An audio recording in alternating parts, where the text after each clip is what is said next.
یورپی یونین نے ایک قرارداد پاس کی ہے اپریل کے اندر، اس پہ 4-5 مطالبات کیے ہیں، یہ سمجھ لیجئے۔ انہوں نے مطالبہ کیا ہے کہ یہ ہمارے مطالبات مان لو، ہم آپ کو G S P plus general scheme of preference تجارتی مراعات دیں گے، سہولیات دیں گے۔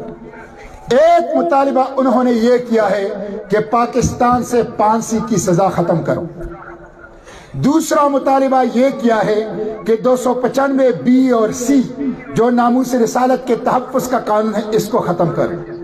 تیسرا مطالبہ یہ کیا ہے کہ قادیانیوں کو اپنی عبادت گاہیں اور تبلیغ کی اجازت دو۔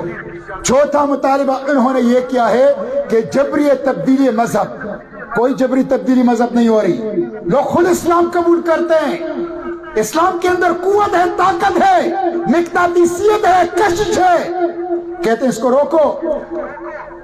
اور پانچواں مطالبہ انہوں نے یہ کیا ہے کہ ایک خاتون ہے اور ایک عورت، خاتون ہے شگفتہ کوثر، مرد ہے شفقت ایمانوئل، غیر مسلم ہے دونوں، ان کے اوپر لاہور ہائی کورٹ نے ناموس رسالت میں پھانسی کی سزا سنائی ہے، کہتے ہیں اس کو رہا کرو۔ میں اس اجتماع کے توسط سے اپنی شیخ کی موجودگی میں یورپی یونین کا یہ پارلیمنٹ کا یہ قرارداد ان کے منہ پر دے مارتا ہوں۔ ہم حفاظت کریں گے انشاءاللہ عقیدہ ختم نبوت کی، ہم حفاظت کریں گے ناموس رسالت کی، ہم حفاظت کریں گے اسلام اور شاعر اسلام کی انشاءاللہ۔